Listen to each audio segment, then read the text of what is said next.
The air hangs thick with the acrid bite of smoke, curling up from shattered stone and smoldering wood. You hear the distant crackle of flames devouring ancient timbers, punctuated by the sharp cries of fleeing figures echoing across the hillside. Then comes the sight, a once sacred precinct, its colonnades toppled like fallen giants. Statues of heroes and gods alike smashed into jagged fragments under the boots of invaders. A young woman, her white robes torn and soot-streaked, clutches a bronze lamp as she runs, its eternal flame flickering wildly before it's dashed to the ground. Chaos reigns in this holy place, where peace was meant to endure forever. But this is no random raid. This is calculated fury, unleashed by a king who saw opportunity in desecration. And as the flames climb higher, one question burns brightest. How far would he go to break an enemy? What you're about to hear involves the destruction of a sacred site, the enslavement of innocents, and acts of violence that scarred an entire people. These events are documented in ancient chronicles, but they're deeply disturbing. If you need to step away, I understand. For those staying, we focus on understanding the system that enabled this, not exploiting the suffering. This wasn't mere warfare. This was a perversion of power, where a king twisted retaliation into sacrilege, turning a sanctuary of unity into a symbol of division. In the turbulent world of ancient Greece, empires clashed not just over land, but over legacies. The Macedonian kingdom, forged by conquerors like Alexander the Great, now rested in the hands of a young ruler eager to prove his mettle.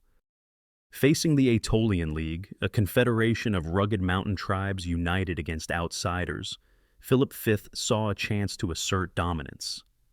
The Aetolians had struck first, ravaging Macedonian holy sites in a bid for regional control, but Philip's response went beyond revenge. It exposed a machinery of ambition, advisors whispering poison, armies drilled for plunder, and a bureaucracy that tallied spoils like ledger entries. Why does this echo today? Because it reveals how leaders, under the guise of justice, can erode the very boundaries that hold societies together. This story isn't about isolated cruelty. It's about the system that amplified it, leaving scars that archaeology still uncovers millennia later. Picture the Macedonian kingdom in the late 3rd century, before the Common Era, a sprawling realm stretching from the Balkans to the edges of Greece, built on the bones of conquest. Philip V ascended the throne at just 17, inheriting a throne stabilized by his adoptive uncle, Antigonus Doson. The kingdom boasted a professional army, the phalanx, with its long sarissas spears that could impale enemies from afar, but threats loomed everywhere. To the south, the Achaean League allied with Macedon, sharing a common foe, the Aetolians, a federation of city-states in central Greece known for their guerrilla tactics and democratic assemblies. Aetolia's heart beat at Thermum, a sanctuary nestled in the mountains near Lake Trichonis, not a bustling city, but a spiritual and political hub where leagues met, festivals unfolded, and the Temple of Apollo stood as a beacon of unity. Carved into rocky slopes, its colonnades shaded votive offerings from across Greece, statues, armor, treasures dedicated to the gods. The tension simmered for years. Aetolians, fierce and independent, raided neighbors to fund their league, viewing Macedon as an overbearing bully. In the social war, sparked by territorial disputes, they escalated. Aetolian forces, led by bold commanders, crossed into Macedonian territory. They torched Dium, a sacred town near Mount Olympus, smashing altars and looting temples. Dodona, the ancient oracle of Zeus, suffered similarly, its bronze cauldrons overturned, prophecies silenced amid flames. These acts weren't just military, they struck at the divine order, inviting outrage from all who revered the gods. Philip, still finding his footing as king, felt the sting personally. His kingdom's prestige hinged on protecting such sites. Advisors swarmed him, veterans from past campaigns, diplomats from allied states. Among them, 2 voices dominated, one urging restraint, the other fueling fire, Philip wasn't born a destroyer. Raised in the shadow of great predecessors, he endured a fractured childhood. His father, Demetrius the Sound, died young in battle against invading tribes, leaving Philip orphaned at 9. Adopted into the royal line, he trained in the arts of war and statecraft, learning to wield the phalanx and negotiate alliances.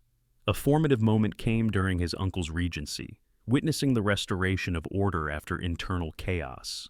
He grasped how mercy could bind loyalties. Another pivotal event struck when he led his first campaign against Illyrian pirates, tasting victory, but also the cost of unchecked ambition. These experiences molded him into a strategic thinker, capable of brilliance. Yet, vulnerability lingered, a young king proving himself amid skeptical nobles. When Aetolian raids hit home, paranoia crept in. Whispers of betrayal from within his court amplified the threat. And then, the inciting spark. Reports of Aetolian atrocities at Dium and Dodona reached Pella, the Macedonian capital. Sacred flames extinguished, priests scattered. These weren't abstract losses. They were assaults on the gods themselves, demanding response. Philip convened his council. The path to Thermum lay open, a tempting mirror to their enemies' crimes. But would he cross the line from warrior to desecrator? The turning point arrived that spring. As Philip mustered his forces, scouts confirmed Aetolian troops were divided, half lured away to distant fronts. Opportunity gleamed like a sharpened blade. He set sail from Corinth, navigating treacherous waters to land near Aetolia's borders. Allies joined, Achaeans hungry for payback, Epirots with old grudges. The march began under cover of night, a serpentine column winding through valleys. Philip rode at the head, his mind racing. This raid would send a message, but at what price? As they crossed the Achelous River, the landscape shifted, fertile plains giving way to rugged hills. Villages fell first, their thatched roofs igniting like tinder. Smoke signals rose, but too late for warnings. By dawn, the army crested the pass to Thermum. The sanctuary sprawled below, temples gleaming in the morning light, colonnades alive with pilgrims preparing for the annual fair. No walls defended it. Faith had been its shield. Until now, Elara lived for the temple. At 22, she served as a priestess in Apollo's sanctuary, tending the eternal flame that symbolized divine favor. Born in a nearby village, she entered service young, drawn by stories of oracles and festivals. Her days blended ritual and community, sweeping marble floors, arranging offerings from merchants and farmers, sharing meals with fellow attendants. Thermum wasn't opulent like Delphi, but it pulsed with life. Debates in the assembly hall, laughter during feasts. Elara cherished the quiet moments, polishing bronze lamps under starlit skies. She had no inkling of the storm brewing. That morning, she rose early, her white chiton draped simply, hair bound in a fillet. Pilgrims milled about, traders hawking wares. The air smelled of incense and fresh bread. Then, distant shouts shattered the peace. Horns blared. Figures poured over the hills. Macedonian soldiers, shields glinting, spears leveled. Panic erupted. Elara froze, then ran toward the temple, clutching a sacred vessel. This was her world, her duty. How could invaders dare? The confrontation built like a gathering storm. Philip halted his troops at the outskirts, surveying the prize. Thermum's riches tempted, granaries bulging, treasuries laden with dedications. He issued orders, secure the site, seize valuables, but restraint frayed. Soldiers, fueled by tales of Aetolian raids, surged forward. Villagers fled or hid. Some grabbed makeshift weapons. A group of elders approached, palms outstretched, pleading sanctuaries and violability. Philip's response was curt. This was retribution. The demand echoed, surrender goods or face the consequences. Resistance flared, a skirmish near the assembly hall, where Aetolian guards clashed with invaders. Spears thrust, blood spilled on sacred ground. Elara, inside the temple, barred the doors with others. Whispers of prayer mingled with fear. Outside, The refusal sealed fates. Philip nodded. The assault began. The act unfolded in restrained fury. Flames licked at outlying buildings first, then spread to colonnades. Soldiers hacked at statues, toppling marble figures of heroes. Treasuries cracked open, gold and silver hauled away. The temple of Apollo trembled as roofs caved. Elara and her companions were dragged out, their cries lost in the din. Not all perished. Many were bound, destined for chains.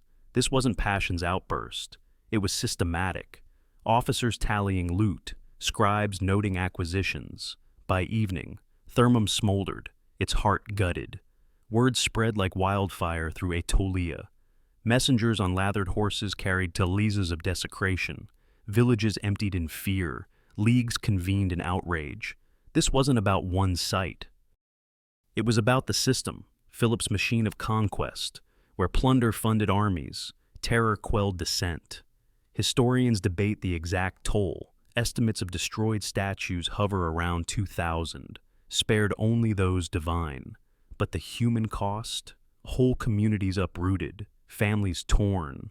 A modern parallel whispers from history's pages, how sacred sites become targets in conflicts, from ancient temples to contemporary shrines, reminding us power often profanes what it can't control. But that wasn't the worst part.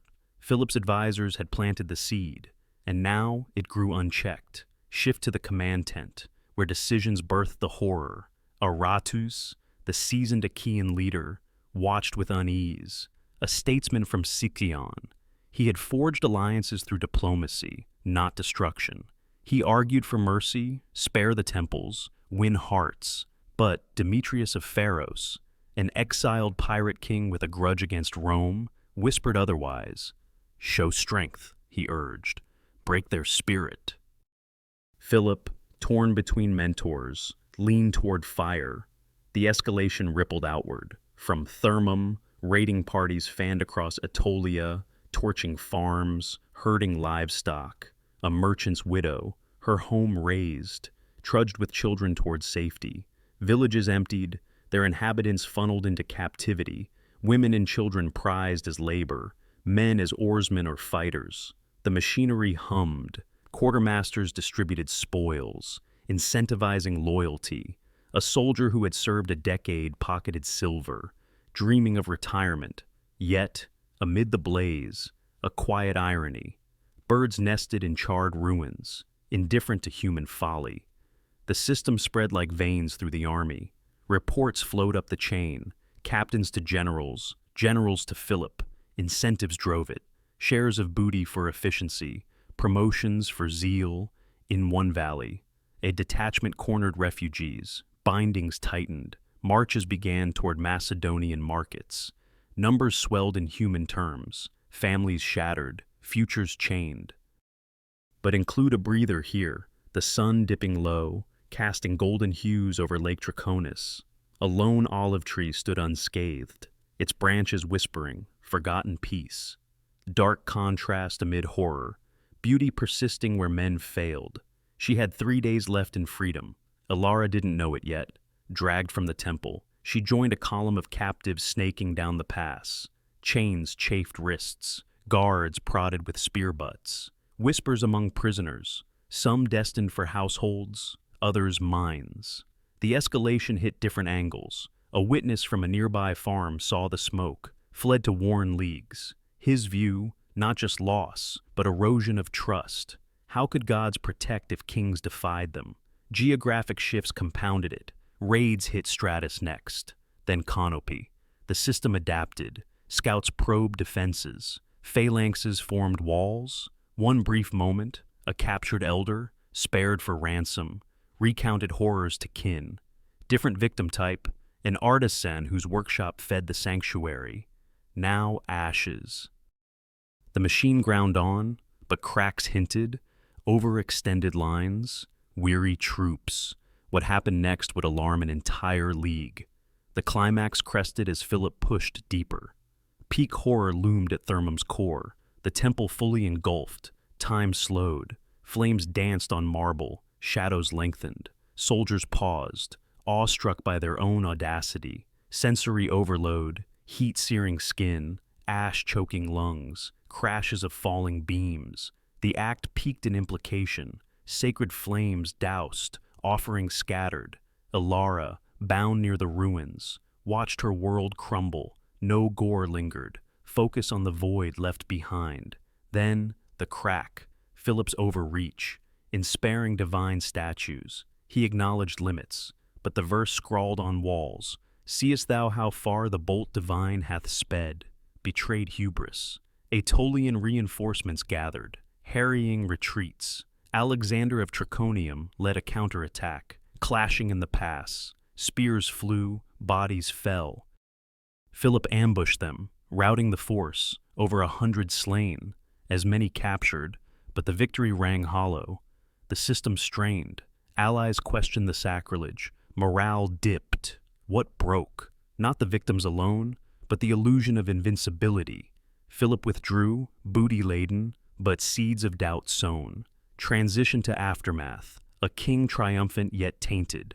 Philip's fate unfolded gradually. He forced peace on Aetolia within years, but Rome loomed larger. Defeated at Cynoscephalae decades later, he died, broken, his kingdom diminished. Survivors scattered, some ransomed, others lost to slavery's maw. Elara vanished into records, perhaps a household servant in Pella, her rituals forgotten. Aetolia rebuilt, but scars lingered. The League weakened. Ripe for Roman conquest, power shifted south, where Rome absorbed Greece.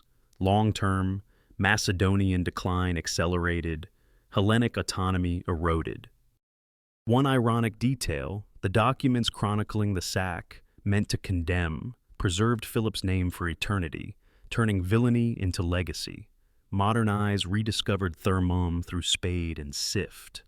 In the late 19th century, Greek archaeologists unearthed the site, revealing burned layers from that fateful year, charred timbers, shattered pottery, tangible proof of flames. Excavations in the 20th century, led by teams from the Perverted of Antiquities, uncovered temple foundations, confirming Polybius's accounts. A key find, inscribed bases of spared statues, echoing the selective destruction. Who unearthed it? Dedicated scholars piecing puzzles under summer suns, humanizing the past. These discoveries grounded history, showing not myth, but method. Why what matters now? This teaches power's peril, how systems amplify ambition, turning justice to excess. One grounded parallel, modern conflicts where cultural heritage becomes collateral, from looted museums to bombed sites, echoing ancient perversions. The universal truth, humanity endures not through might, but memory. Resistance blooms in stories told. Echo the opening, the smoke clears, ruins stand silent. What changed? A sanctuary scarred, but spirits unbroken. Victims like Elara were meant to disappear, but they didn't. They survive in chronicles, digs, echoes of resistance. And now they're here with you because you chose to listen. If this moved you, share in the comments. What echoes of ancient power do you see today? Remember the flames? They burn brightest in shared memory.